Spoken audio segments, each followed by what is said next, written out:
the National Association of Christian Churches, Dr. Ntuba Thompson, Superintendent HISD, Dr. everybody here. HPD is going to do our part. There's a lot of doctors here.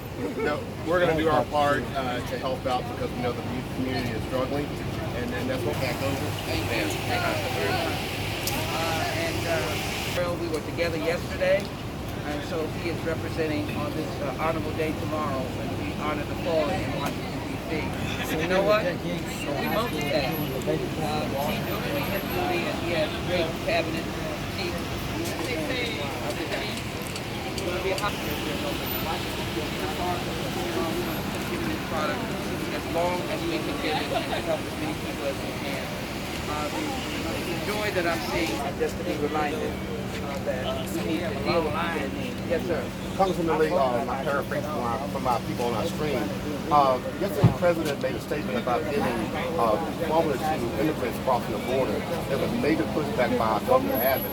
And I know you've been very, very active with the immigrant community across the border to make sure that their health care was taken care of. Can you make a statement about that, your feeling about that? Well, first of all, our president is very compassionate. We can't make life or death choices between amongst human beings. There are laws that they have to comply with. That should be adhered to. But there's no reason to cause their babies to suffer. We're going to not let our babies suffer, and we need to be made as we possibly can. That's not America. That attitude is not America. You can see by the shaking head, it's not America. Let me just say this. I've dealt with immigration for 27 years.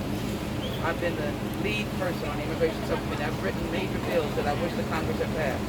But we're a nation of laws, and we're a nation of immigrants. And in that, we will show the world who we are. You know, I've spent time on the Ukraine border. I've spent time in the reception area of the refugees. They want to call them internally displaced persons, rushing across the border to escape the violence of, and they've got children, they've got babies. There were babies who barely survived when they bombed the pregnancy hospital. We wouldn't want to separate them or not give them if they happen to show up on the border of the United States.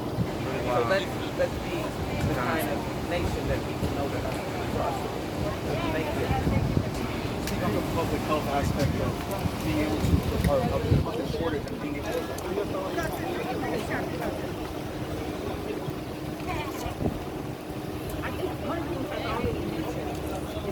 With the public health, first of all, our babies will not be able to get that nutrition that they need. It is so important that first year of life, the first 12 months is so important. How they're going to develop and do in school, later in life, and as adults, that first year. And if they're not getting the nutrition they get, or if parents who are struggling cannot get the formula, cannot find it, they decide to mix their own. They put together what they think is best, then that could be a problem with the minerals being unbalanced. The chemistry will be not right, and it can cause seizures. So while the parent is trying to do what he or he can do to take care of the child, the nutritional needs. Now we have something else going on with brain development, not doing well in school, having seizures, when we don't have to have them. I would say on a national basis and globally, so important that we get this nutrition.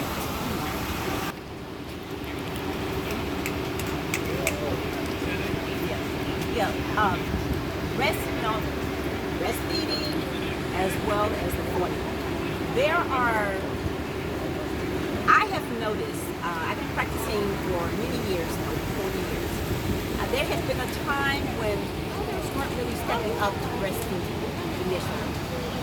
I would say in the past 4 years, I've been noticing more and more mothers breastfeeding.